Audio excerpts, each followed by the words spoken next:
año 31 a.C., el imperio egipcio, que anteriormente había sido muy poderoso, estaba a punto de caer a manos de los guerreros más temidos y despiadados de la antigüedad, los romanos. La reina Cleopatra, la última faraona griega de Egipto, había sido traicionada. Y su país estaba devastado a causa de la guerra civil y la hambruna. Cuando los romanos llegaron a las tierras del Nilo, convirtieron un país en guerra civil en un próspero centro de comercio. ¿Quiénes vinieron hasta aquí? ¿Y por qué vinieron? Desde el Mar Rojo hasta el Nilo, veremos desde ciudades perdidas a montañas de esmeralda, bajo la tierra y a través de los mares. La zona volvió a florecer cuando Roma conquistó Egipto.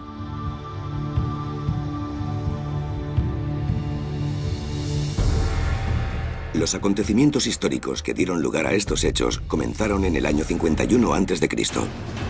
Cleopatra, la faraona más famosa de la antigüedad, fue coronada reina ese año y además se casó con su hermano de 10 años. Esta incestuosa alianza estaba condenada al fracaso.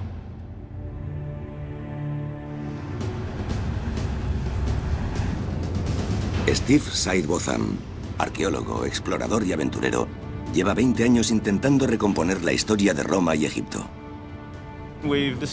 Hemos descubierto y localizado más de 2.200 kilómetros de calzadas antiguas. Hemos encontrado varios cientos de lugares destacados, como fortalezas romanas con foso, minas de oro, de amatista, de esmeraldas, canteras y numerosos asentamientos. Pero ¿por qué vinieron aquí? ¿Cómo sobrevivieron a este entorno tan árido que supone un reto diario? El profesor Sidebotham continúa sus investigaciones para descubrir cómo sobrevivieron los invasores romanos y cómo se establecieron en una de las rutas comerciales más lucrativas de la época y la defendieron. Los romanos, tras derrotar a Cleopatra y tomar Alejandría, quisieron llenar sus arcas con los tesoros egipcios. Egipto era muy atractivo para los romanos. Se lo anexionaron en el 30 a.C., poco después de que Cleopatra y Marco Antonio se suicidaran. Para ellos supuso una gran ganancia inesperada. Las riquezas de Cleopatra aportaron gran cantidad de dinero a Octavio, el vencedor. Steve Sidebotham está siguiendo sus pasos por el Nilo y está rastreando la lucrativa ruta romana del tesoro. Es obvio que la riqueza natural de Egipto hacía de este país el campo de cultivo del Imperio Romano, pero además muchas rutas comerciales cruzaban Egipto a través del Nilo, desde el interior de África y, cómo no, desde las costas del Mar Rojo. Gracias a estos factores, el gobierno romano pensaba que Egipto era extremadamente atractivo, y no solo lo era para el gobierno y para los encargados de la tesorería, sino que también lo era para los comerciantes privados. Los empresarios se instalaron aquí e hicieron mucho dinero. No obstante, querían más. Los romanos querían todos los tesoros de Egipto.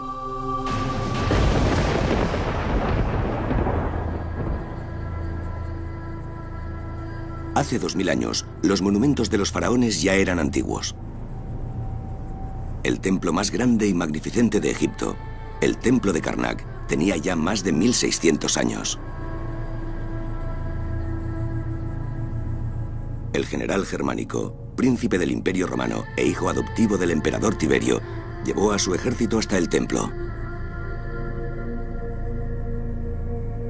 Quedó sobrecogido por su tamaño y su grandeza. Un viejo sacerdote le tradujo los jeroglíficos y contó a Germánico que Egipto había sido un país civilizado y poderoso, cuyos reyes eran dioses que tenían fortunas inconmensurables. 2000 años antes de la llegada de los romanos, los egipcios ya buscaban y fundían oro. Estos trabajos tan valorados los solían realizar enanos.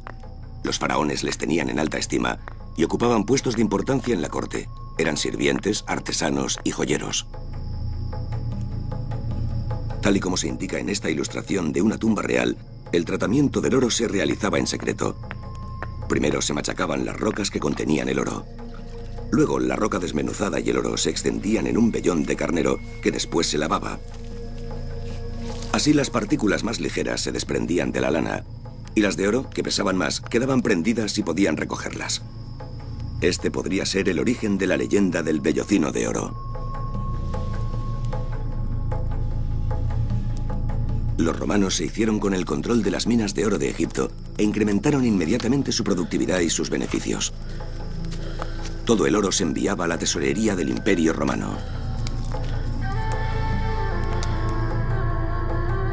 La fuente de estas magníficas riquezas estaba situada en una región de Egipto que se denomina Desierto Arábigo y que se encontraba lejos de las fértiles y pantanosas aguas del Nilo. ¿Cómo consiguieron los romanos poblar esta zona tan yerma? Cuando Roma conquistó Egipto. Cuando Octavio derrotó a Cleopatra y a su amante Marco Antonio en la batalla de Actio en el mar Jónico en el año 31 a.C., en Egipto comenzó una era de dominio romano que duraría 5 siglos. Una de las regiones más afectadas fue la del desierto arábigo, de donde los faraones habían extraído el oro de las joyas que habían enriquecido su reino. Se trataba de una región árida del tamaño de Grecia, donde las temperaturas estivales alcanzan los 55 grados centígrados. La media de precipitaciones de la zona es de 3 milímetros al año. Un lugar inhóspito para los conquistadores romanos. De nuestras investigaciones se desprende que los romanos y sus predecesores helenos eran mucho mejores que nosotros actualmente en cuanto a la recogida de agua de lluvia, su almacenamiento y distribución. Los romanos aplicaron sus conocimientos de arquitectura para construir una serie de almacenes de agua fortificados. La mayoría de ellos se realizaron sobre pozos cavados por los beduinos nómadas de la zona. Los romanos los hicieron más profundos y seguros, ya que en esta parte del mundo las lluvias pueden aumentar y descender de forma dramática. Así que para asegurarse el suministro de agua continuo, tenían que construir pozos muy profundos. En almacenes de agua como este, los viajantes podían beber, dar agua a sus animales por una pequeña cantidad de dinero y protegerse de los maleantes del desierto. Los nuevos gobernantes de Egipto habían sabido adaptarse a las adversas condiciones del desierto. ¿Qué les trajo hasta aquí? Pues la increíble riqueza, o el potencial para conseguirla, fue su primera gran motivación. Los romanos sabían que la verdadera riqueza del país se escondía en un lugar denominado Mons Samaragdus, la montaña esmeralda. Esta es la ciudad abandonada de Sikeit, que seguramente fue fundada por los ancestros de Cleopatra y donde habitaban los hombres, mujeres y niños que trabajaron y murieron en las minas de esmeralda. La industria minera de la zona debía de ser tremenda, ya que por ahora Steve y su equipo han descubierto más de 150 casas en Sikeit, lo que nos indica que esta localización pudo albergar incluso a 1000 personas durante más de 500 años. Además, construyeron este misterioso templo de roca. No se sabe con exactitud de qué época data ni qué dioses se adoraban aquí. Habrá que seguir excavando durante años para descubrir los misterios de Sikeit, la ciudad de la esmeralda.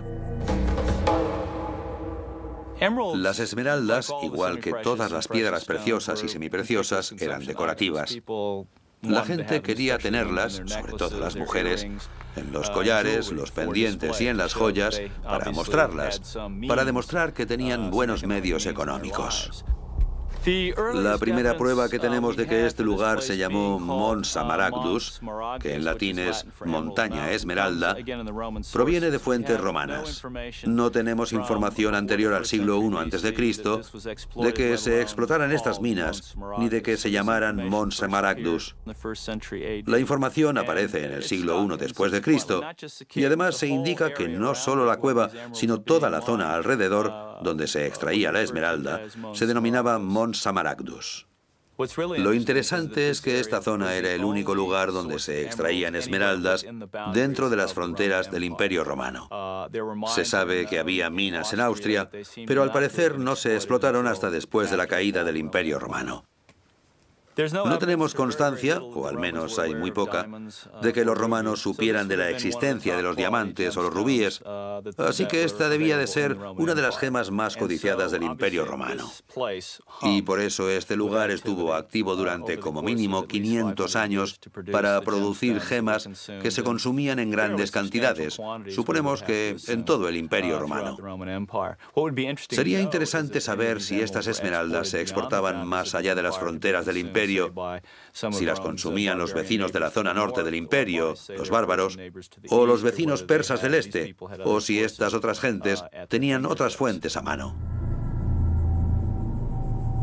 Nadie sabe cuántas esmeraldas se extrajeron aquí, pero debieron de recogerse millones, ya que la montaña tiene miles de recovecos.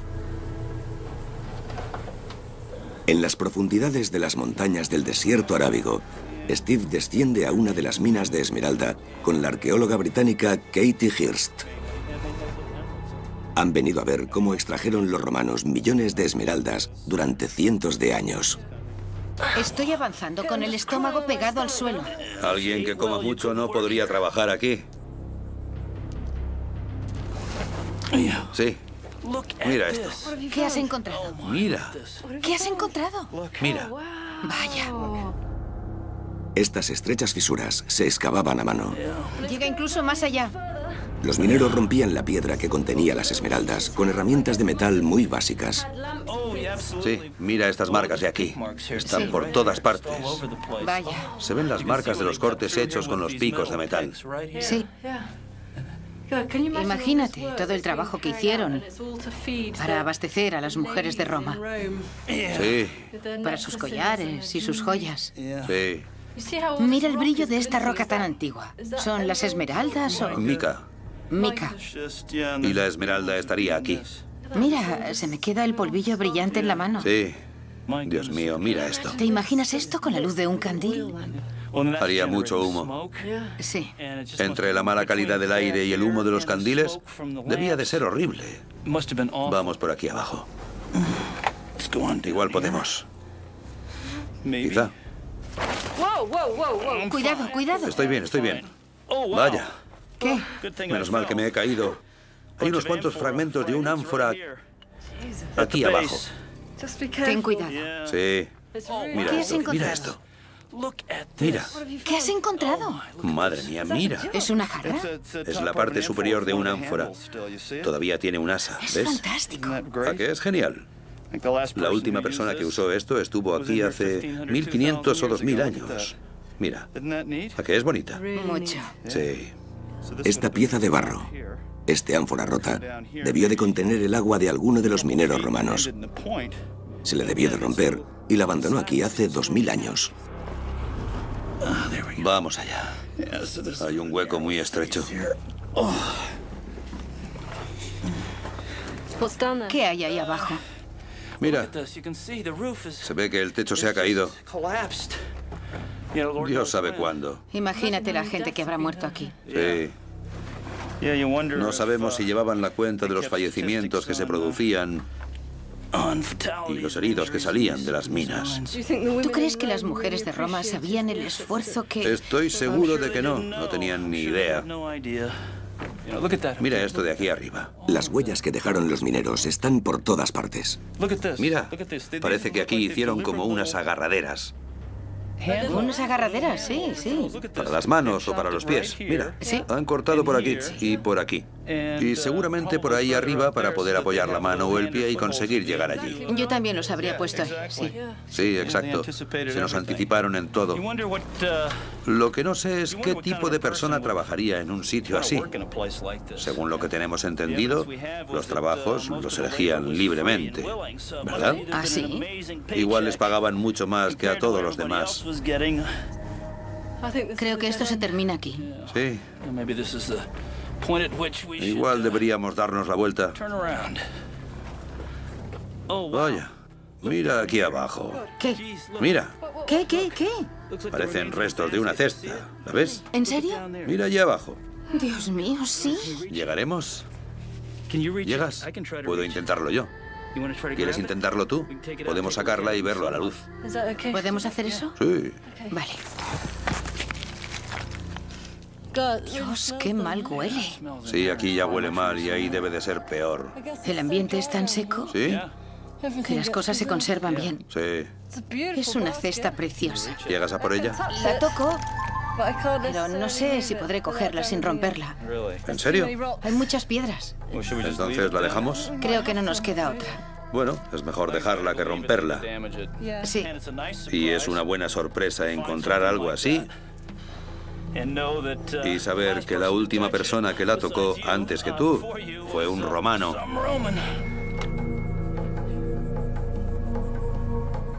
La cesta seguramente servía para guardar la comida de los mineros y gracias a la sequedad del entorno se ha conservado perfectamente hasta que estos arqueólogos del futuro la han encontrado.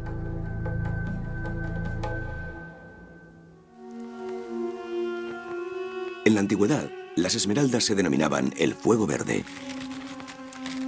Las gemas se enviaban rápidamente a Roma para satisfacer las demandas de la clase alta. El emperador Nerón estaba tan impresionado con el fuego verde que utilizaba un catalejo de esmeralda para ver las carnicerías de los combates de gladiadores.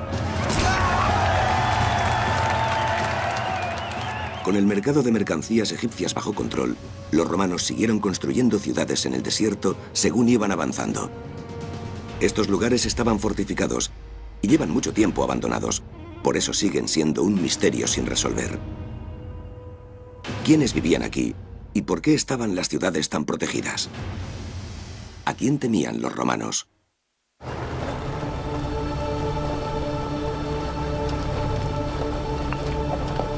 El profesor Steve Said Botham y su equipo se dirigen a la ciudad de Shenshef, construida, habitada y defendida por los romanos, que más tarde la abandonaron por razones desconocidas. Su localización y su propósito dentro del remoto desierto arábigo es uno de los grandes misterios arqueológicos. Después de recorrer 25 kilómetros de terrenos complicados, hay que dejar los vehículos aparcados.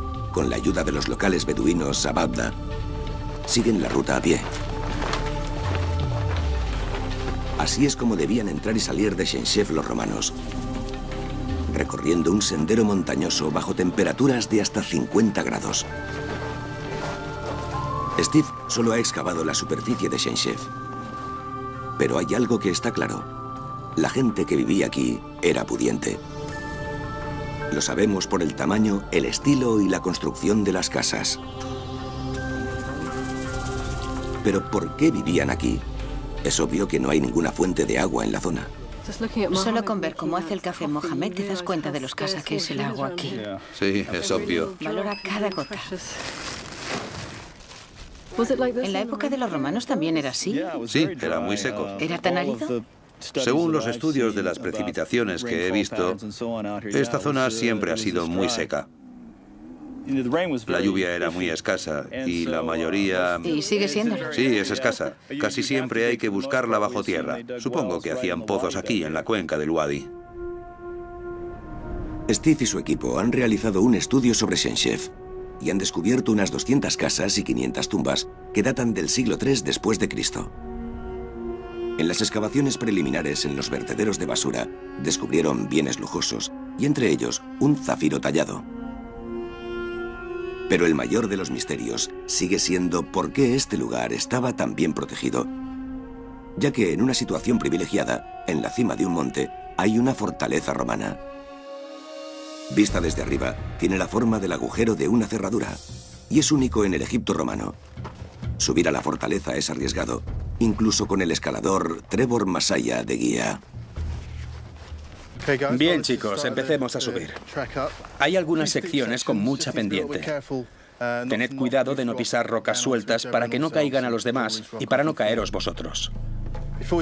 Si vais a meter la mano en alguna grieta, mirad dentro para no poner la mano cerca de un escorpión o una serpiente. ¿Serpiente? Sí, hay que estar alerta.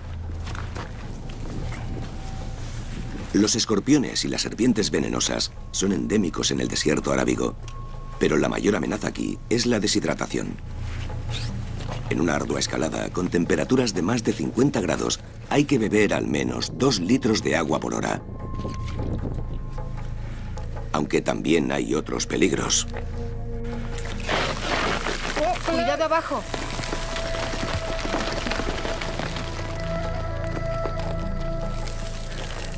Sigue. ¿Estás bien? Sí, continúa.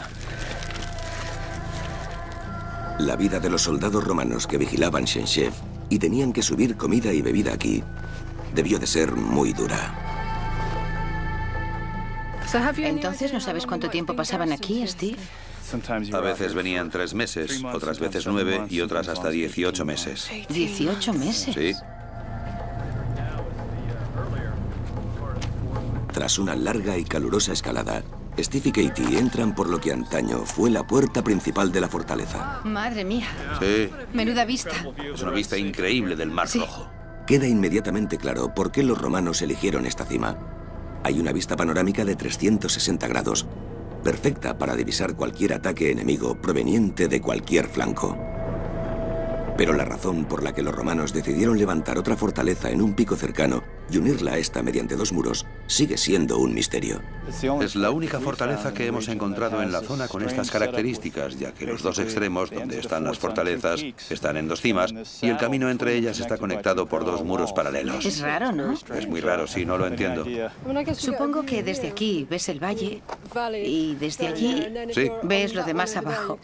Tienes una vista ligeramente diferente. Así veían todos los ángulos.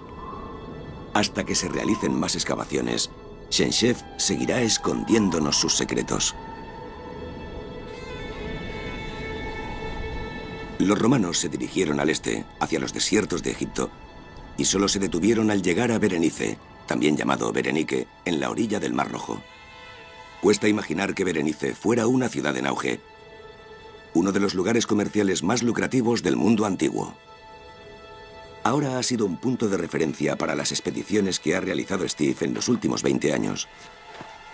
Hasta la fecha, ha encontrado más de 20.000 objetos, desde pendientes de perlas, estatuas o candiles, hasta cadáveres, piedras preciosas y cuentas de cristal. Cada uno de ellos oculta una historia diferente. Cuando Roma conquistó Egipto. El arqueólogo Steve Sidebotham lleva más de 20 años explorando el desierto arábigo de Egipto. En Berenice, en el Mar Rojo, él y su equipo han desenterrado un tesoro. Numerosos objetos antiguos. Dichos objetos se guardan en un almacén de alta seguridad y muchos de ellos son únicos en el mundo.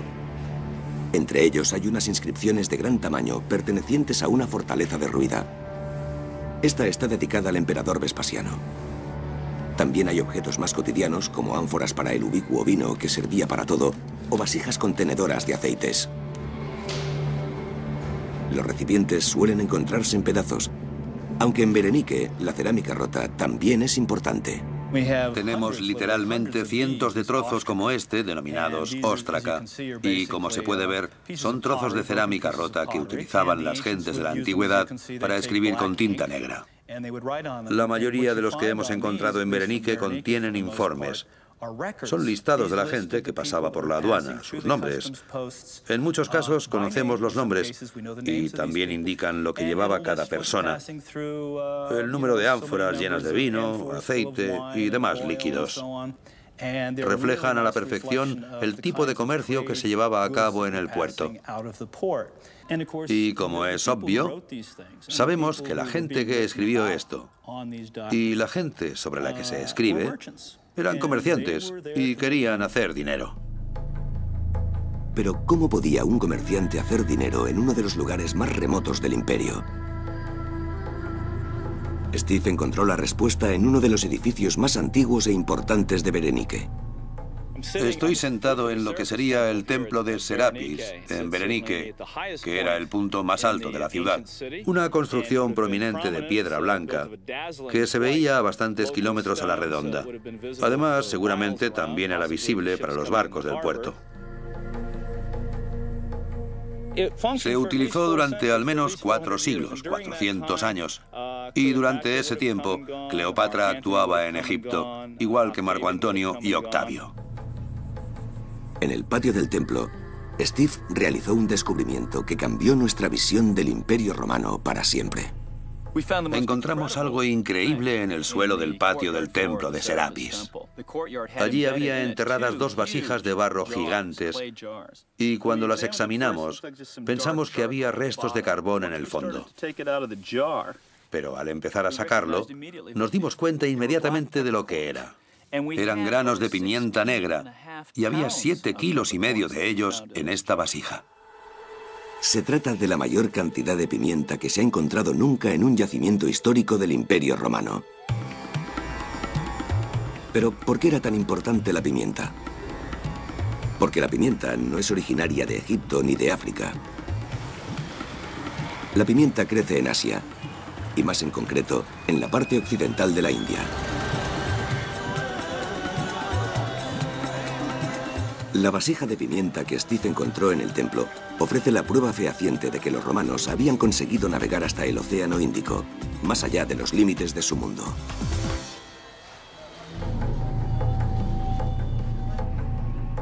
El secreto de cómo lo consiguieron se esconde en un misterioso y antiguo documento denominado El Periplo del Mar Eritreo. Una guía de la navegación de tan solo 66 párrafos que enseñaba a los marineros y comerciantes romanos cómo llegar hasta la India. Era más que un mapa, ya que indicaba a los viajantes qué tenían que llevar, qué comprar, dónde estaban los mejores mercados, cómo llegar y cuándo viajar. El anónimo autor del primer libro de navegación había descubierto el secreto de los vientos monzónicos.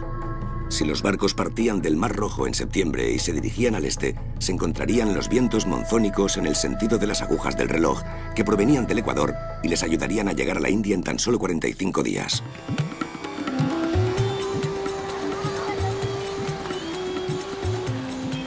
Después de unos años en Berenice, los romanos llegaban a las tierras donde en la actualidad se encuentran los países de Yemen, Omán, Pakistán y la India, y traían al imperio riquezas inimaginables.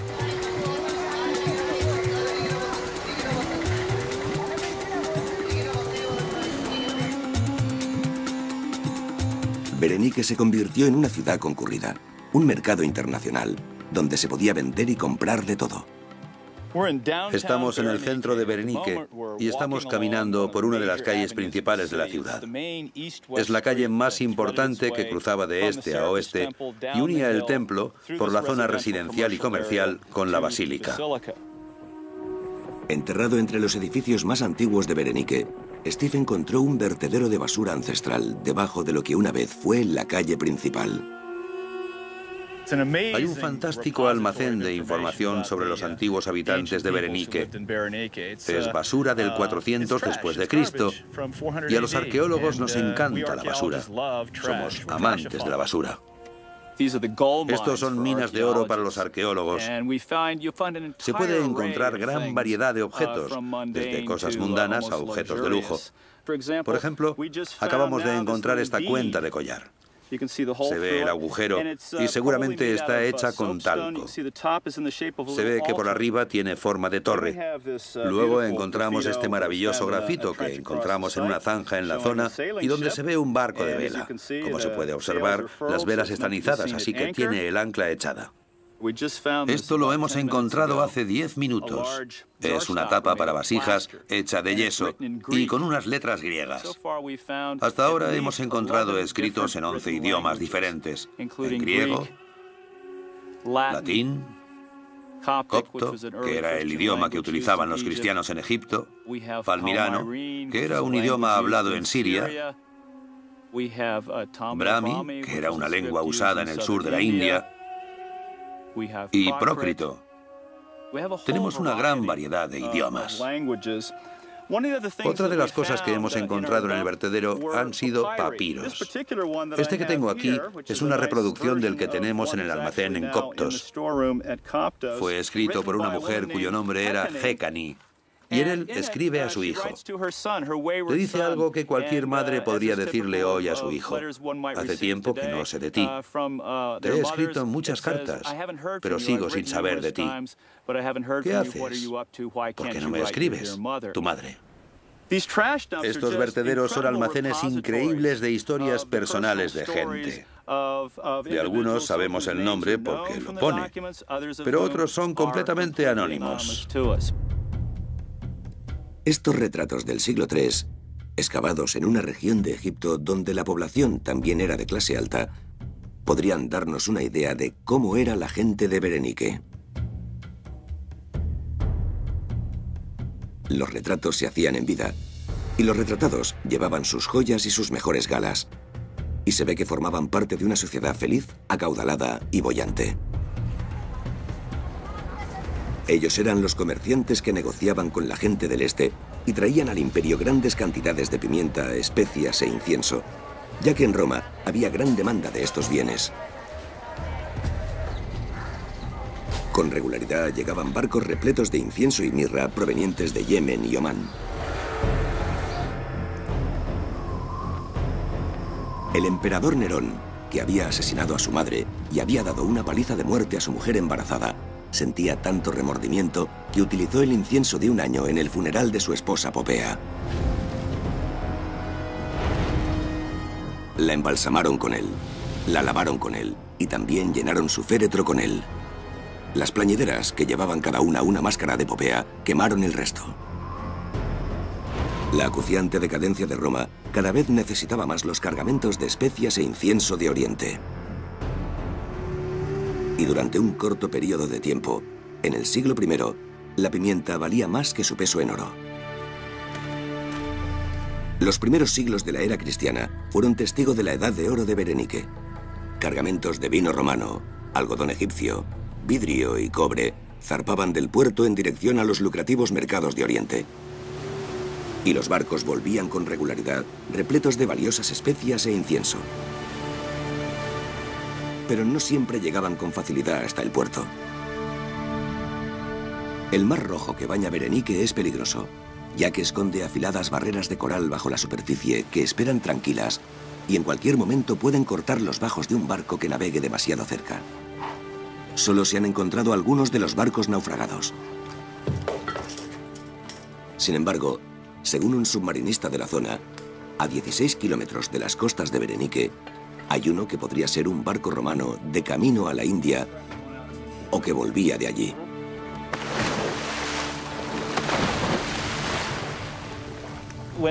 Cuando hemos realizado la inmersión, el agua estaba clara. Así que según nos hemos acercado a la barrera de coral, hemos visto lo que podían ser ánforas. Hemos descendido. Hemos rodeado un coral y de repente hemos visto un trozo de ánfora que sobresalía del suelo. Ha sido maravilloso. Era bastante grande, como de 1 metro, pero no tenía asas. Y por dentro estaba llena de coral. Pesaba mucho. Ha sido un gran momento, porque hemos constatado que por aquí hubo romanos. Las ánforas eran muy comunes en los asentamientos romanos y por eso son muy útiles para los arqueólogos. Su forma y su tamaño les ofrecen pistas de lo que pudieron contener en su día y de cuándo datan. Y luego hemos encontrado la parte superior. Debía de medir medio metro o más, desde la zona de las 2 asas hasta el final del cuerpo de la ánfora. Es una ánfora doble, y a mí me parece que es del principio de su estancia aquí. Yo creo que es del principio del cristianismo romano, de finales del siglo I después de Cristo. Es genial.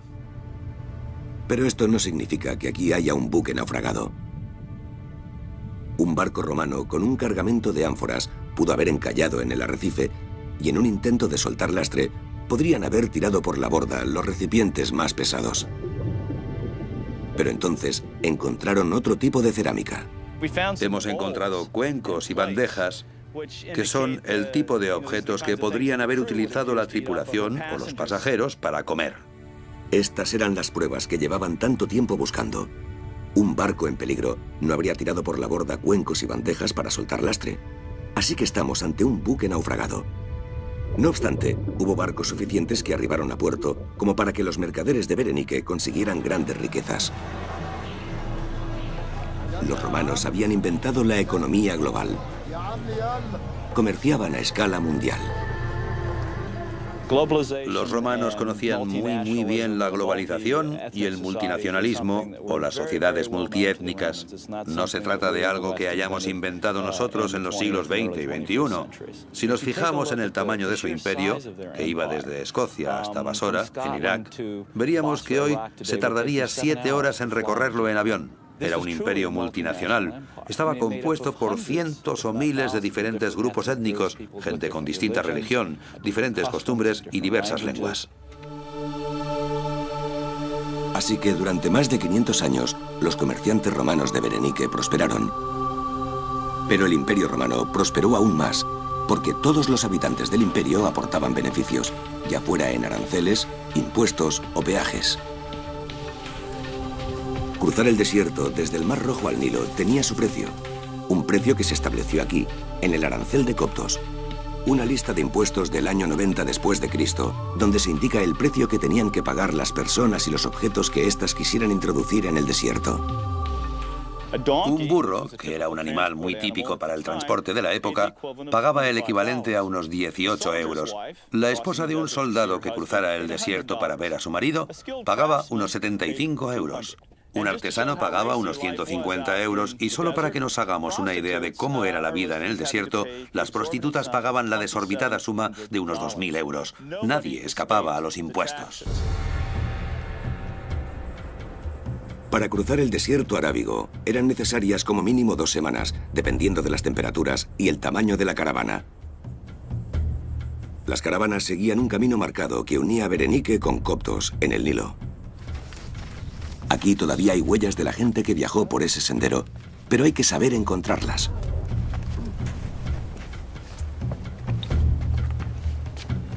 Esto es Wadi Hammamat.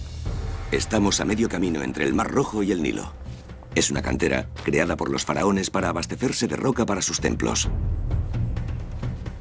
Los egipcios de la antigüedad fueron los primeros en firmar sus obras, ya que dejaban su marca. Y muchos visitantes, durante los últimos 3.500 años, también han hecho lo mismo. El lugar está repleto de inscripciones. A mí las que más me interesan son un par que hay arriba escritas en griego y latín, donde se ha escrito el nombre de Gaio Peticius.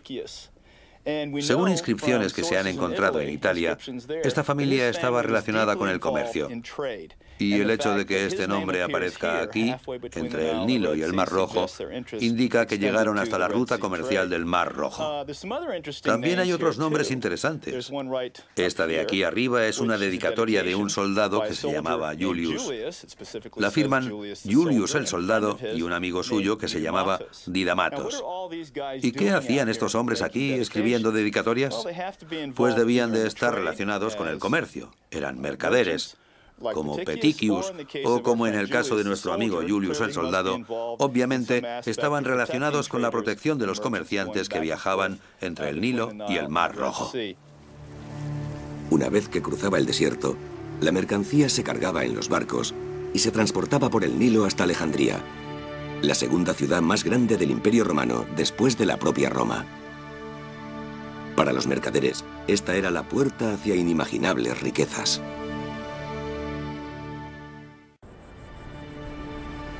Durante 500 años, el desierto arábigo fue la puerta comercial del Imperio Romano hacia países que estaban más allá del Mar Rojo. A mediados del siglo V, Roma tenía problemas. Estaba casi en la bancarrota. El anteriormente invencible ejército romano recibía ataques por todos los flancos. El auge egipcio estaba a punto de caer en picado.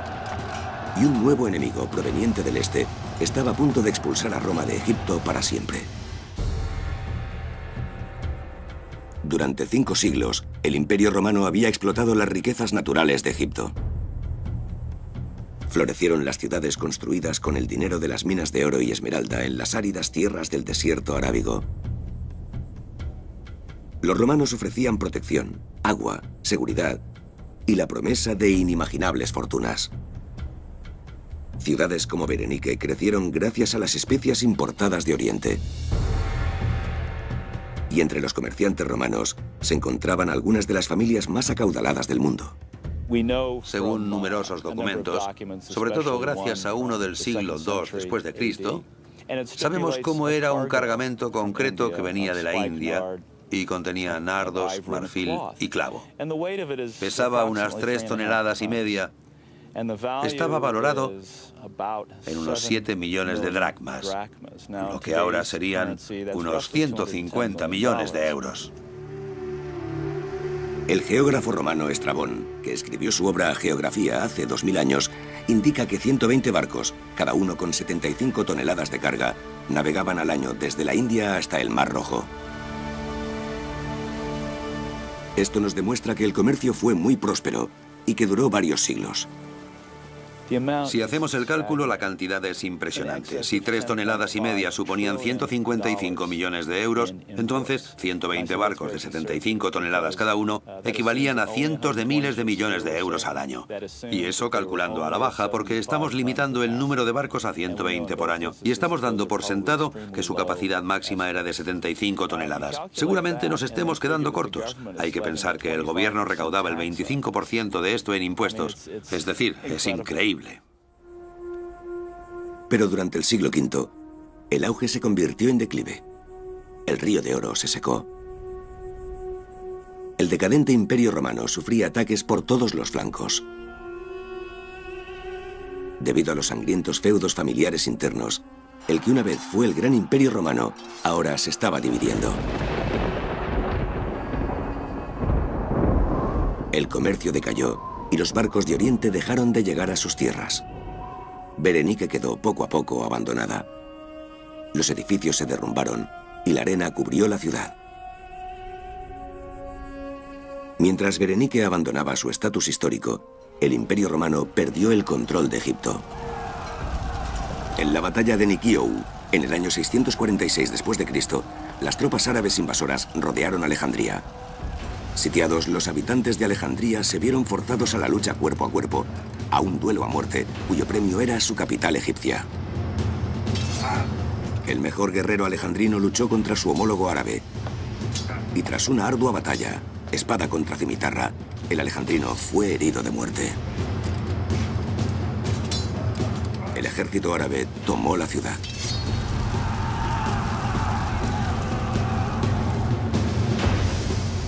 Finalmente, tras más de 600 años de una invasión que se inició con el matrimonio de Cleopatra con su hermano, todo terminó con sangre sobre la arena del desierto.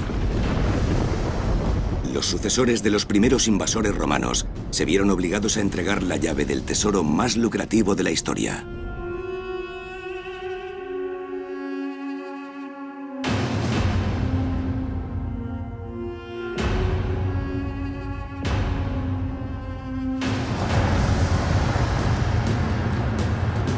Sin embargo, para Steve Sidebotham y su equipo internacional de arqueólogos, todavía queda una vida de excavaciones. Porque aún quedan conocimientos e información antigua y valiosa bajo la arena del desierto arábigo.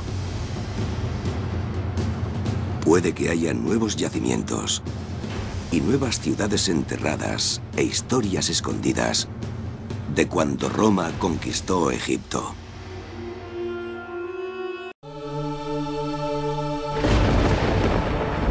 En el año 31 a.C., el imperio egipcio, que anteriormente había sido muy poderoso, estaba a punto de caer a manos de los guerreros más temidos y despiadados de la antigüedad, los romanos.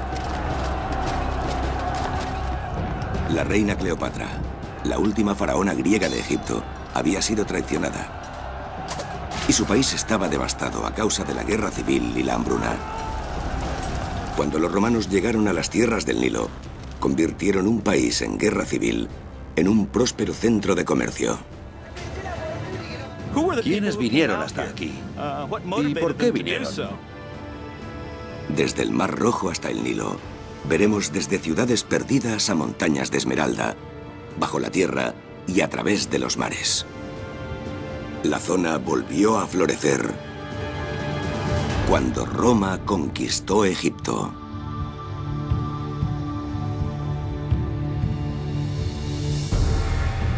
Los acontecimientos históricos que dieron lugar a estos hechos comenzaron en el año 51 a.C.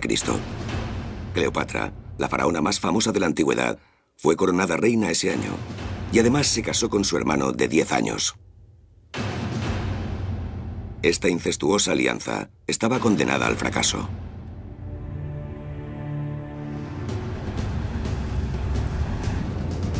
Steve Sidebotham, arqueólogo, explorador y aventurero, lleva 20 años intentando recomponer la historia de Roma y Egipto. Hemos descubierto y localizado más de 2.200 kilómetros de calzadas antiguas. Hemos encontrado varios cientos de lugares destacados, como fortalezas romanas con foso, minas de oro, de amatista, de esmeraldas, canteras y numerosos asentamientos. Pero ¿por qué vinieron aquí? ¿Cómo sobrevivieron a este entorno tan árido que supone un reto diario? El profesor Sidebotham continúa sus investigaciones para descubrir cómo sobrevivieron los invasores romanos y cómo se establecieron en una de las rutas comerciales más lucrativas de la época y la defendieron. Los romanos, tras derrotar a Cleopatra y tomar Alejandría, quisieron llenar sus arcas con los tesoros egipcios. Egipto era muy atractivo para los romanos. Se lo anexionaron en el 30 a.C., poco después de que Cleopatra y Marco Antonio se suicidaran. Para ellos supuso una gran ganancia inesperada. Las riquezas de Cleopatra aportaron gran cantidad de dinero a Octavio, el vencedor. Steve Sidebotham está siguiendo sus pasos por el Nilo y está rastreando la lucrativa ruta romana del tesoro. Es obvio que la riqueza natural de Egipto hacía de este país el campo de cultivo del Imperio Romano, pero además muchas rutas comerciales cruzaban Egipto a través del Nilo, desde el interior de África y, cómo no, desde las costas del Mar Rojo.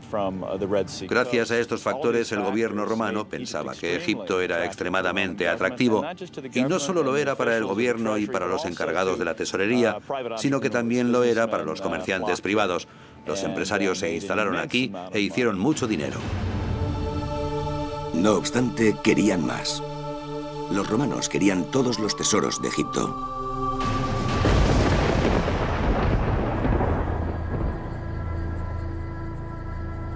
Hace 2000 años, los monumentos de los faraones ya eran antiguos. El templo más grande y magnificente de Egipto, el templo de Karnak, tenía ya más de 1600 años. El general germánico, príncipe del Imperio Romano e hijo adoptivo del emperador Tiberio, llevó a su ejército hasta el templo. Quedó sobrecogido por su tamaño y su grandeza. Un viejo sacerdote le tradujo los jeroglíficos y contó a Germánico que Egipto había sido un país civilizado y poderoso, cuyos reyes eran dioses que tenían fortunas inconmensurables. 2000 años antes de la llegada de los romanos, los egipcios ya buscaban y fundían oro. Estos trabajos tan valorados los solían realizar enanos. Los faraones les tenían en alta estima y ocupaban puestos de importancia en la corte. Eran sirvientes, artesanos y joyeros. Tal y como se indica en esta ilustración de una tumba real, el tratamiento del oro se realizaba en secreto. Primero se machacaban las rocas que contenían el oro. Luego, la roca desmenuzada y el oro se extendían en un vellón de carnero que después se lavaba. Así las partículas más ligeras se desprendían de la lana y las de oro, que pesaban más, quedaban prendidas y podían recogerlas. Este podría ser el origen de la leyenda del vellocino de oro. Los romanos se hicieron con el control de las minas de oro de Egipto e incrementaron inmediatamente su productividad y sus beneficios. Todo el oro se enviaba a la tesorería del Imperio Romano. La fuente de estas magníficas riquezas estaba situada en una región de Egipto que se denomina Desierto Arábigo y que se encontraba lejos de las fértiles y pantanosas aguas del Nilo.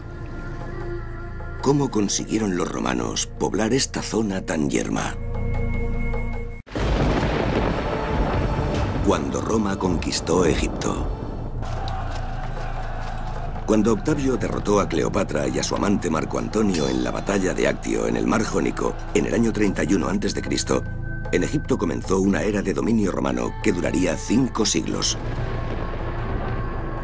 Una de las regiones más afectadas fue la del desierto arábigo, de donde los faraones habían extraído el oro de las joyas que habían enriquecido su reino. Se trataba de una región árida del tamaño de Grecia, donde las temperaturas estivales alcanzan los 55 grados centígrados. La media de precipitaciones de la zona es de 3 milímetros al año. Un lugar inhóspito para los conquistadores romanos.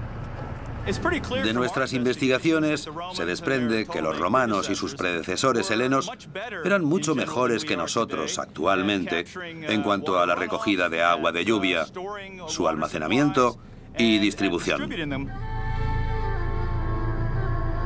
Los romanos aplicaron sus conocimientos de arquitectura para construir una serie de almacenes de agua fortificados. La mayoría de ellos se realizaron sobre pozos cavados por los beduinos nómadas de la zona. Los romanos los hicieron más profundos y seguros, ya que en esta parte del mundo las lluvias pueden aumentar y descender de forma dramática. Así que para asegurarse el suministro de agua continuo, tenían que construir pozos muy profundos. En almacenes de agua como este, los viajantes podían beber, dar agua a sus animales por una pequeña cantidad de dinero y protegerse de los maleantes del desierto. Los nuevos gobernantes de Egipto habían sabido adaptarse a las adversas condiciones del desierto. ¿Qué les trajo hasta aquí? Pues la increíble riqueza, o el potencial para conseguirla, fue su primera gran motivación. Los romanos sabían que la verdadera riqueza del país se escondía en un lugar denominado Mons Samaragdus, la montaña Esmeralda. Esta es la ciudad abandonada de Sikeit, que seguramente fue fundada por los ancestros de Cleopatra y donde habitaban los hombres, mujeres y niños que trabajaron y murieron en las minas de esmeralda. La industria minera de la zona debía de ser tremenda, ya que por ahora Steve y su equipo han descubierto más de 150 casas en Sikeit, lo que nos indica que esta localización pudo albergar incluso a 1000 personas durante más de 500 años. Además, construyeron este misterioso templo de roca. No se sabe con exactitud de qué época data ni qué dioses se adoraban aquí. Habrá que seguir excavando durante años para descubrir los misterios de Sikeit, la ciudad de la esmeralda. Las esmeraldas, igual que todas las piedras preciosas y semipreciosas, eran decorativas.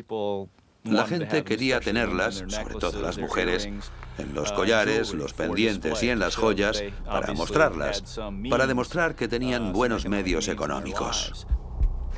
La primera prueba que tenemos de que este lugar se llamó Mons Samaragdus, que en latín es montaña esmeralda, proviene de fuentes romanas. No tenemos información anterior al siglo I a.C. de que se explotaran estas minas, ni de que se llamaran Mons Samaragdus. La información aparece en el siglo I después de Cristo, y además se indica que no solo la cueva, sino toda la zona alrededor, donde se extraía la esmeralda, se denominaba Mons Samaragdus.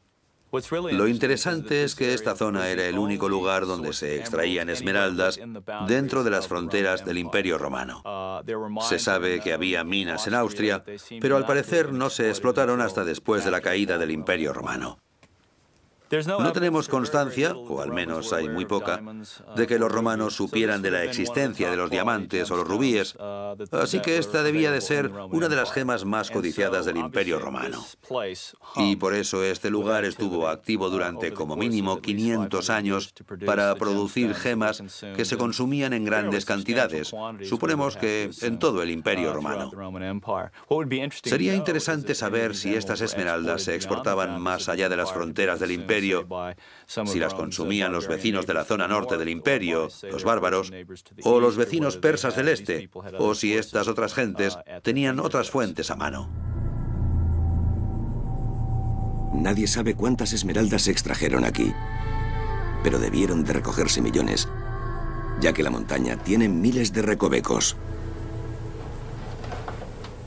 En las profundidades de las montañas del desierto arábigo, Steve desciende a una de las minas de esmeralda con la arqueóloga británica Katie Hirst. Han venido a ver cómo extrajeron los romanos millones de esmeraldas durante cientos de años. Estoy avanzando con el estómago pegado al suelo. Alguien que coma mucho no podría trabajar aquí. Sí. Mira esto. ¿Qué has encontrado? Mira. ¿Qué has encontrado? Mira. Vaya. Estas estrechas fisuras se excavaban a mano. Llega incluso más allá. Los mineros rompían la piedra que contenía las esmeraldas con herramientas de metal muy básicas. Sí, mira estas marcas de aquí. Están por todas partes. Vaya. Se ven las marcas de los cortes hechos con los picos de metal. Sí. Imagínate todo el trabajo que hicieron para abastecer a las mujeres de Roma. Sí, Para sus collares y sus joyas. sí. Mira el brillo de esta roca tan antigua. ¿Son las esmeraldas o...? Mica. Mica. Y la esmeralda estaría aquí. Mira, se me queda el polvillo brillante en la mano. Sí. Dios mío, mira esto. ¿Te imaginas esto con la luz de un candil? Haría mucho humo. Sí. Entre la mala calidad del aire y el humo de los candiles, debía de ser horrible. Vamos por aquí abajo. Igual podemos. Quizá. Cuidado, cuidado. Estoy bien, estoy bien. Vaya. ¿Qué? Menos mal que me he caído. Hay unos cuantos fragmentos de una ánfora aquí abajo. Ten cuidado. Sí. Mira ¿Qué has esto, encontrado? mira esto. Mira. ¿Qué has encontrado? Madre mía, mira. ¿Es una jarra? Es la parte superior de una ánfora. Todavía tiene un asa, Es ¿ves? fantástico. ¿A qué es genial? La última persona que usó esto estuvo aquí hace 1500 o 2000 años. Mira, ¿a qué es bonita? Mucho. Sí. Esta pieza de barro, este ánfora rota, debió de contener el agua de alguno de los mineros romanos. Se le debió de romper y la abandonó aquí hace 2000 años. Vamos allá. Hay un hueco muy estrecho. ¿Qué hay ahí abajo? Mira, se ve que el techo se ha caído. Dios sabe cuándo. Imagínate la gente que habrá muerto aquí. Sí. No sabemos si llevaban la cuenta de los fallecimientos que se producían y los heridos que salían de las minas. ¿Tú crees que las mujeres de Roma sabían el esfuerzo que...? Estoy seguro de que no. No tenían ni idea. Mira esto de aquí arriba. Las huellas que dejaron los mineros están por todas partes. Mira, parece que aquí hicieron como unas agarraderas. Unas agarraderas, sí, sí. Para las manos o para los pies. Mira, Sí. han cortado por aquí y por aquí. Y seguramente por ahí arriba para poder apoyar la mano o el pie y conseguir llegar allí. Yo también los habría puesto ahí, sí. Sí, exacto. Se nos anticiparon en todo. Lo que no sé es qué tipo de persona trabajaría en un sitio así. Según lo que tenemos entendido, los trabajos los elegían libremente, ¿verdad? ¿Ah, sí? Igual les pagaban mucho más que a todos los demás. Creo que esto se termina aquí. Sí. Igual deberíamos darnos la vuelta. Vaya, mira aquí abajo. ¿Qué? Mira, ¿Qué, qué, qué? parecen restos de una cesta. ¿La ves? ¿En serio? Mira allí abajo. Dios mío, sí. ¿Llegaremos? ¿Llegas? Puedo intentarlo yo. ¿Quieres intentarlo tú? Podemos sacarla y verlo a la luz. ¿Podemos hacer eso? Sí. Vale. Dios, qué mal huele. Sí, aquí ya huele mal y ahí debe de ser peor. El ambiente es tan seco ¿Sí? que las cosas se conservan bien. Sí. Es una cesta preciosa. ¿Llegas a por ella? La toco, pero no sé si podré cogerla sin romperla. ¿En serio? Hay muchas piedras. Entonces, ¿la dejamos? Creo que no nos queda otra. Bueno, es mejor dejarla que romperla. Sí. Y es una buena sorpresa encontrar algo así y saber que la última persona que la tocó antes que tú fue un romano.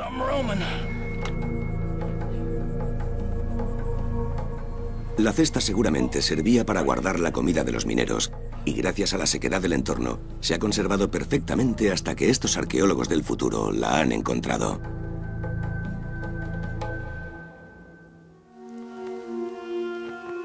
En la antigüedad, Las esmeraldas se denominaban el fuego verde.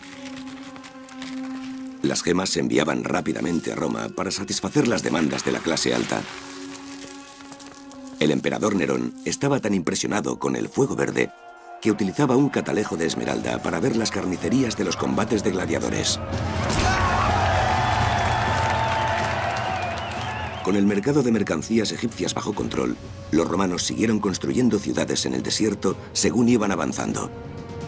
Estos lugares estaban fortificados y llevan mucho tiempo abandonados, por eso siguen siendo un misterio sin resolver. ¿Quiénes vivían aquí y por qué estaban las ciudades tan protegidas? ¿A quién temían los romanos?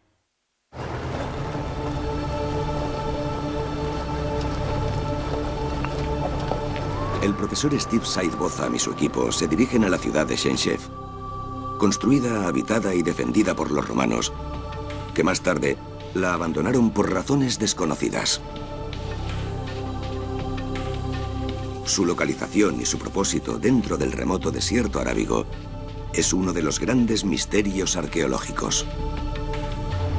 Después de recorrer 25 kilómetros de terrenos complicados, hay que dejar los vehículos aparcados. Con la ayuda de los locales beduinos Sababda, siguen la ruta a pie. Así es como debían entrar y salir de Shenshef los romanos, recorriendo un sendero montañoso bajo temperaturas de hasta 50 grados. Steve solo ha excavado la superficie de Shenshef, pero hay algo que está claro. La gente que vivía aquí era pudiente. Lo sabemos por el tamaño, el estilo y la construcción de las casas. Pero ¿por qué vivían aquí? Es obvio que no hay ninguna fuente de agua en la zona. Solo con ver cómo hace el café Mohamed te das cuenta de lo escasa que es el agua aquí. Sí, es obvio. Valora cada gota. ¿En la época de los romanos también era así? Sí, era muy seco. ¿Era tan árido? Según los estudios de las precipitaciones que he visto, esta zona siempre ha sido muy seca. La lluvia era muy escasa y la mayoría... ¿Y sigue siéndolo? Sí, es escasa. Casi siempre hay que buscarla bajo tierra. Supongo que hacían pozos aquí, en la cuenca del Wadi. Steve y su equipo han realizado un estudio sobre Shenshef y han descubierto unas 200 casas y 500 tumbas que datan del siglo III después de Cristo. En las excavaciones preliminares en los vertederos de basura, descubrieron bienes lujosos y entre ellos un zafiro tallado.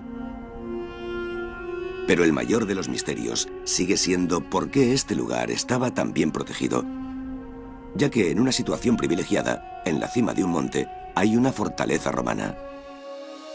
Vista desde arriba, tiene la forma del agujero de una cerradura y es único en el Egipto romano. Subir a la fortaleza es arriesgado, incluso con el escalador Trevor Masaya de guía. Bien, chicos, empecemos a subir. Hay algunas secciones con mucha pendiente. Tened cuidado de no pisar rocas sueltas para que no caigan a los demás y para no caeros vosotros. Si vais a meter la mano en alguna grieta, mirad dentro para no poner la mano cerca de un escorpión o una serpiente. ¿Serpiente? Sí, hay que estar alerta.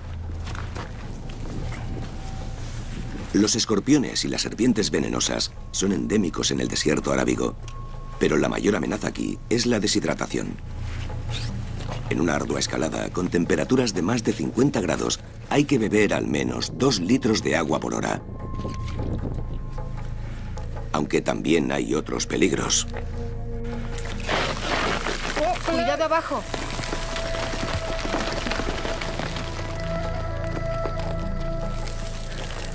Sigue. ¿Estás bien? Sí, continúa. La vida de los soldados romanos que vigilaban Shenshef y tenían que subir comida y bebida aquí debió de ser muy dura. Entonces, ¿no sabes cuánto tiempo pasaban aquí, Steve? A veces venían 3 meses, otras veces 9 y otras hasta 18 meses. ¿18 meses? Sí. Tras una larga y calurosa escalada, Steve y Katie entran por lo que antaño fue la puerta principal de la fortaleza. Madre mía. Sí. Menuda vista. Es una vista increíble del Mar Rojo.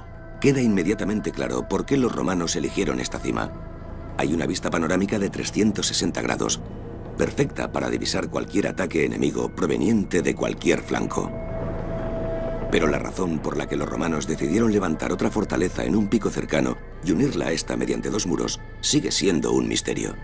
Es la única fortaleza que hemos encontrado en la zona con estas características, ya que los 2 extremos donde están las fortalezas están en 2 cimas y el camino entre ellas está conectado por 2 muros paralelos. Es raro, ¿no? Es muy raro, sí, no lo entiendo. Supongo que desde aquí ves el valle y desde allí Sí. ves lo de más abajo. Tienes una vista ligeramente diferente. Así veían todos los ángulos. Hasta que se realicen más excavaciones, Shenshef seguirá escondiéndonos sus secretos. Los romanos se dirigieron al este, hacia los desiertos de Egipto, y solo se detuvieron al llegar a Berenice, también llamado Berenique, en la orilla del Mar Rojo. Cuesta imaginar que Berenice fuera una ciudad en auge, uno de los lugares comerciales más lucrativos del mundo antiguo. Ahora ha sido un punto de referencia para las expediciones que ha realizado Steve en los últimos 20 años. Hasta la fecha, ha encontrado más de 20.000 objetos, desde pendientes de perlas, estatuas o candiles, hasta cadáveres, piedras preciosas y cuentas de cristal. Cada uno de ellos oculta una historia diferente. Cuando Roma conquistó Egipto. El arqueólogo Steve Sidebotham lleva más de 20 años explorando el desierto arábigo de Egipto. En Berenique, en el Mar Rojo, él y su equipo han desenterrado un tesoro. Numerosos objetos antiguos. Dichos objetos se guardan en un almacén de alta seguridad y muchos de ellos son únicos en el mundo. Entre ellos hay unas inscripciones de gran tamaño pertenecientes a una fortaleza derruida.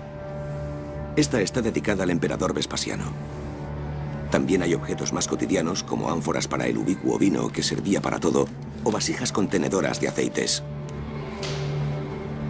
Los recipientes suelen encontrarse en pedazos, aunque en Berenique la cerámica rota también es importante. Tenemos literalmente cientos de trozos como este, denominados óstraca, y como se puede ver, son trozos de cerámica rota que utilizaban las gentes de la antigüedad para escribir con tinta negra. La mayoría de los que hemos encontrado en Berenique contienen informes. Son listados de la gente que pasaba por la aduana, sus nombres. En muchos casos conocemos los nombres y también indican lo que llevaba cada persona, el número de ánforas llenas de vino, aceite y demás líquidos. Reflejan a la perfección el tipo de comercio que se llevaba a cabo en el puerto. Y como es obvio, sabemos que la gente que escribió esto y la gente sobre la que se escribe eran comerciantes y querían hacer dinero. Pero ¿cómo podía un comerciante hacer dinero en uno de los lugares más remotos del imperio? Steve encontró la respuesta en uno de los edificios más antiguos e importantes de Berenique. Estoy sentado en lo que sería el templo de Serapis, en Berenique, que era el punto más alto de la ciudad. Una construcción prominente de piedra blanca que se veía a bastantes kilómetros a la redonda. Además, seguramente también era visible para los barcos del puerto. Se utilizó durante al menos 4 siglos, 400 años. Y durante ese tiempo, Cleopatra actuaba en Egipto, igual que Marco Antonio y Octavio. En el patio del templo, Steve realizó un descubrimiento que cambió nuestra visión del Imperio Romano para siempre. Encontramos algo increíble en el suelo del patio del templo de Serapis. Allí había enterradas 2 vasijas de barro gigantes y cuando las examinamos pensamos que había restos de carbón en el fondo. Pero al empezar a sacarlo, nos dimos cuenta inmediatamente de lo que era. Eran granos de pimienta negra y había 7,5 kilos de ellos en esta vasija. Se trata de la mayor cantidad de pimienta que se ha encontrado nunca en un yacimiento histórico del Imperio Romano. Pero, ¿por qué era tan importante la pimienta? Porque la pimienta no es originaria de Egipto ni de África. La pimienta crece en Asia, y más en concreto, en la parte occidental de la India. La vasija de pimienta que Steve encontró en el templo ofrece la prueba fehaciente de que los romanos habían conseguido navegar hasta el Océano Índico, más allá de los límites de su mundo.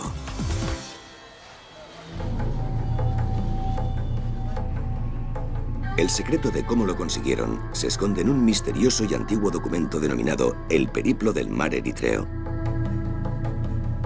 Una guía de la navegación de tan solo 66 párrafos que enseñaba a los marineros y comerciantes romanos cómo llegar hasta la India. Era más que un mapa, ya que indicaba a los viajantes qué tenían que llevar, qué comprar, dónde estaban los mejores mercados, cómo llegar y cuándo viajar. El anónimo autor del primer libro de navegación había descubierto el secreto de los vientos monzónicos. Si los barcos partían del Mar Rojo en septiembre y se dirigían al este, se encontrarían los vientos monzónicos en el sentido de las agujas del reloj, que provenían del Ecuador y les ayudarían a llegar a la India en tan solo 45 días.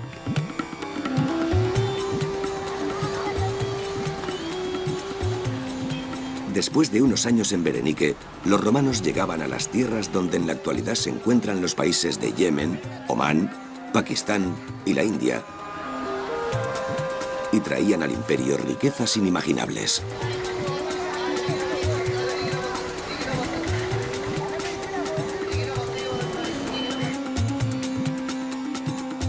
Berenice se convirtió en una ciudad concurrida, un mercado internacional, donde se podía vender y comprar de todo. Estamos en el centro de Berenice y estamos caminando por una de las calles principales de la ciudad. Es la calle más importante que cruzaba de este a oeste y unía el templo por la zona residencial y comercial con la basílica. Enterrado entre los edificios más antiguos de Berenice, Steve encontró un vertedero de basura ancestral debajo de lo que una vez fue la calle principal. Hay un fantástico almacén de información sobre los antiguos habitantes de Berenice. Es basura del 400 después de Cristo, y a los arqueólogos nos encanta la basura. Somos amantes de la basura. Estos son minas de oro para los arqueólogos. Se puede encontrar gran variedad de objetos, desde cosas mundanas a objetos de lujo. Por ejemplo, acabamos de encontrar esta cuenta de collar. Se ve el agujero y seguramente está hecha con talco. Se ve que por arriba tiene forma de torre. Luego encontramos este maravilloso grafito que encontramos en una zanja en la zona y donde se ve un barco de vela. Como se puede observar, las velas están izadas, así que tiene el ancla echada. Esto lo hemos encontrado hace 10 minutos. Es una tapa para vasijas hecha de yeso y con unas letras griegas. Hasta ahora hemos encontrado escritos en 11 idiomas diferentes. En griego, latín, copto, que era el idioma que utilizaban los cristianos en Egipto, palmirano, que era un idioma hablado en Siria, brahmi, que era una lengua usada en el sur de la India, y prócrito. Tenemos una gran variedad de idiomas. Otra de las cosas que hemos encontrado en el vertedero han sido papiros. Este que tengo aquí es una reproducción del que tenemos en el almacén en Coptos. Fue escrito por una mujer cuyo nombre era Jecani. Y en él escribe a su hijo. Le dice algo que cualquier madre podría decirle hoy a su hijo. Hace tiempo que no sé de ti. Te he escrito muchas cartas, pero sigo sin saber de ti. ¿Qué haces? ¿Por qué no me escribes? Tu madre. Estos vertederos son almacenes increíbles de historias personales de gente. De algunos sabemos el nombre porque lo pone, pero otros son completamente anónimos. Estos retratos del siglo III, excavados en una región de Egipto donde la población también era de clase alta, podrían darnos una idea de cómo era la gente de Berenice. Los retratos se hacían en vida, y los retratados llevaban sus joyas y sus mejores galas, y se ve que formaban parte de una sociedad feliz, acaudalada y boyante. Ellos eran los comerciantes que negociaban con la gente del este y traían al imperio grandes cantidades de pimienta, especias e incienso, ya que en Roma había gran demanda de estos bienes. Con regularidad llegaban barcos repletos de incienso y mirra provenientes de Yemen y Omán. El emperador Nerón, que había asesinado a su madre y había dado una paliza de muerte a su mujer embarazada, sentía tanto remordimiento que utilizó el incienso de un año en el funeral de su esposa Popea. La embalsamaron con él, la lavaron con él y también llenaron su féretro con él. Las plañideras, que llevaban cada una máscara de Popea, quemaron el resto. La acuciante decadencia de Roma cada vez necesitaba más los cargamentos de especias e incienso de Oriente. Y durante un corto periodo de tiempo, en el siglo I, la pimienta valía más que su peso en oro. Los primeros siglos de la era cristiana fueron testigo de la edad de oro de Berenice. Cargamentos de vino romano, algodón egipcio, vidrio y cobre zarpaban del puerto en dirección a los lucrativos mercados de Oriente. Y los barcos volvían con regularidad, repletos de valiosas especias e incienso. Pero no siempre llegaban con facilidad hasta el puerto. El Mar Rojo que baña Berenice es peligroso, ya que esconde afiladas barreras de coral bajo la superficie que esperan tranquilas y en cualquier momento pueden cortar los bajos de un barco que navegue demasiado cerca. Solo se han encontrado algunos de los barcos naufragados. Sin embargo, según un submarinista de la zona, a 16 kilómetros de las costas de Berenice, hay uno que podría ser un barco romano de camino a la India o que volvía de allí.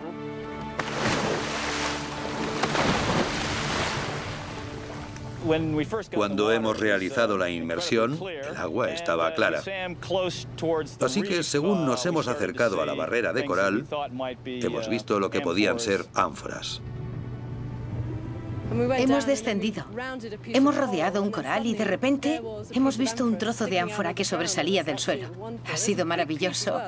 Era bastante grande, como de 1 metro, pero no tenía asas. Y por dentro estaba llena de coral. Pesaba mucho. Ha sido un gran momento, porque hemos constatado que por aquí hubo romanos. Las ánforas eran muy comunes en los asentamientos romanos y por eso son muy útiles para los arqueólogos. Su forma y su tamaño les ofrecen pistas de lo que pudieron contener en su día y de cuándo datan. Y luego hemos encontrado la parte superior. Debía de medir medio metro o más, desde la zona de las 2 asas hasta el final del cuerpo de la ánfora. Es una ánfora doble, y a mí me parece que es del principio de su estancia aquí. Yo creo que es del principio del cristianismo romano, de finales del siglo I después de Cristo. Es genial. Pero esto no significa que aquí haya un buque naufragado. Un barco romano con un cargamento de ánforas pudo haber encallado en el arrecife y en un intento de soltar lastre podrían haber tirado por la borda los recipientes más pesados. Pero entonces encontraron otro tipo de cerámica.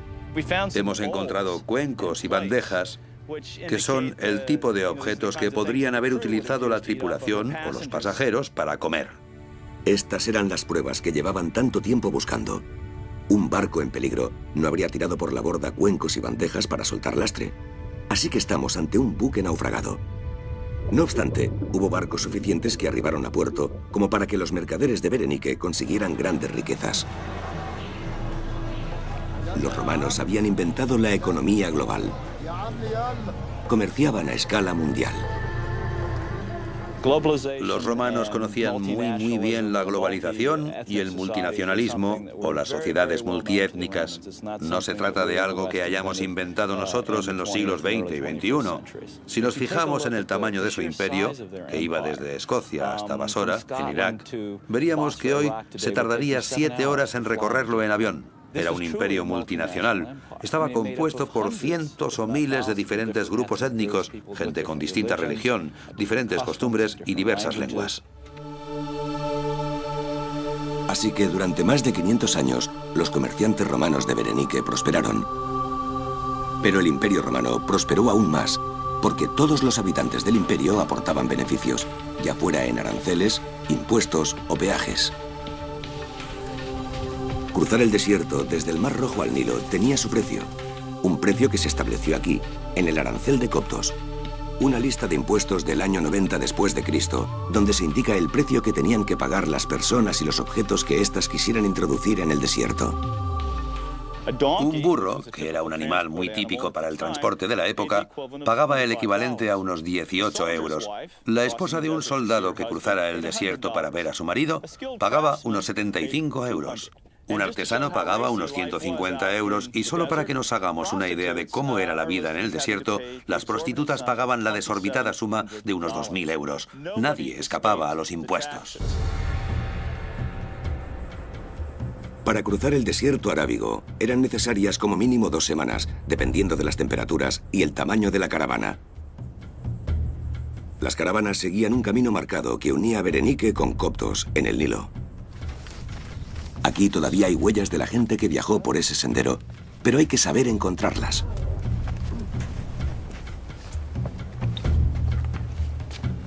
Esto es Wadi Hammamat.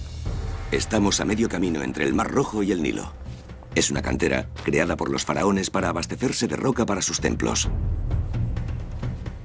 Los egipcios de la antigüedad fueron los primeros en firmar sus obras, ya que dejaban su marca. Y muchos visitantes, durante los últimos 3.500 años, también han hecho lo mismo. El lugar está repleto de inscripciones. A mí las que más me interesan son un par que hay arriba escritas en griego y latín, donde se ha escrito el nombre de Gaio Peticius. Según inscripciones que se han encontrado en Italia, esta familia estaba relacionada con el comercio. Y el hecho de que este nombre aparezca aquí, entre el Nilo y el Mar Rojo, indica que llegaron hasta la ruta comercial del Mar Rojo. También hay otros nombres interesantes. Esta de aquí arriba es una dedicatoria de un soldado que se llamaba Julius. La firman Julius el soldado y un amigo suyo que se llamaba Didamatos. ¿Y qué hacían estos hombres aquí escribiendo dedicatorias? Pues debían de estar relacionados con el comercio. Eran mercaderes, como Peticius o como en el caso de nuestro amigo Julius el soldado. Obviamente estaban relacionados con la protección de los comerciantes que viajaban entre el Nilo y el Mar Rojo. Una vez que cruzaba el desierto, la mercancía se cargaba en los barcos y se transportaba por el Nilo hasta Alejandría, la segunda ciudad más grande del Imperio Romano después de la propia Roma. Para los mercaderes, esta era la puerta hacia inimaginables riquezas.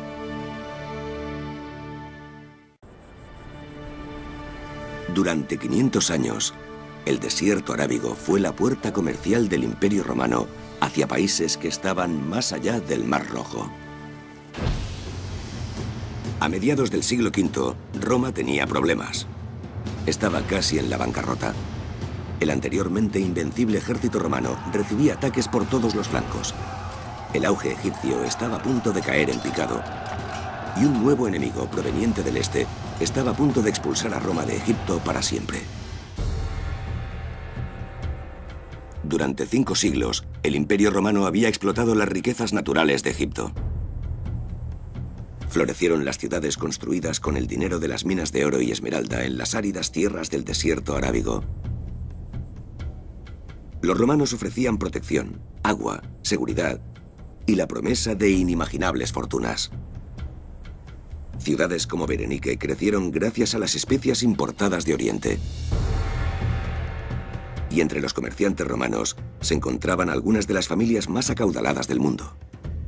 Según numerosos documentos, sobre todo gracias a uno del siglo II después de Cristo, sabemos cómo era un cargamento concreto que venía de la India y contenía nardos, marfil y clavo. Pesaba unas 3,5 toneladas. Estaba valorado en unos 7 millones de dracmas, lo que ahora serían unos 150 millones de euros. El geógrafo romano Estrabón, que escribió su obra Geografía hace 2000 años, indica que 120 barcos, cada uno con 75 toneladas de carga, navegaban al año desde la India hasta el Mar Rojo. Esto nos demuestra que el comercio fue muy próspero y que duró varios siglos. Si hacemos el cálculo, la cantidad es impresionante. Si 3,5 toneladas suponían 155 millones de euros, entonces 120 barcos de 75 toneladas cada uno equivalían a cientos de miles de millones de euros al año. Y eso calculando a la baja, porque estamos limitando el número de barcos a 120 por año. Y estamos dando por sentado que su capacidad máxima era de 75 toneladas. Seguramente nos estemos quedando cortos. Hay que pensar que el gobierno recaudaba el 25% de esto en impuestos. Es decir, es increíble. Pero durante el siglo V, el auge se convirtió en declive. El río de oro se secó. El decadente Imperio Romano sufría ataques por todos los flancos. Debido a los sangrientos feudos familiares internos, el que una vez fue el gran Imperio Romano, ahora se estaba dividiendo. El comercio decayó y los barcos de Oriente dejaron de llegar a sus tierras. Berenice quedó poco a poco abandonada. Los edificios se derrumbaron y la arena cubrió la ciudad. Mientras Berenice abandonaba su estatus histórico, el Imperio Romano perdió el control de Egipto. En la batalla de Nikiou, en el año 646 después de Cristo, las tropas árabes invasoras rodearon Alejandría. Sitiados, los habitantes de Alejandría se vieron forzados a la lucha cuerpo a cuerpo, a un duelo a muerte, cuyo premio era su capital egipcia. El mejor guerrero alejandrino luchó contra su homólogo árabe. Y tras una ardua batalla, espada contra cimitarra, el alejandrino fue herido de muerte. El ejército árabe tomó la ciudad.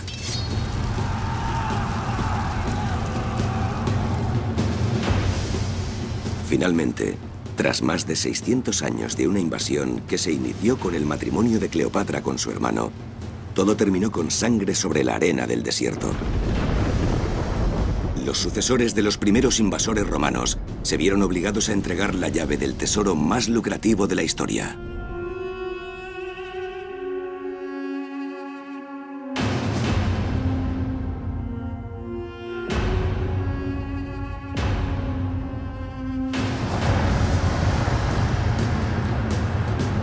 Sin embargo, para Steve Sidebotham y su equipo internacional de arqueólogos, todavía queda una vida de excavaciones. Porque aún quedan conocimientos e información antigua y valiosa bajo la arena del desierto arábigo.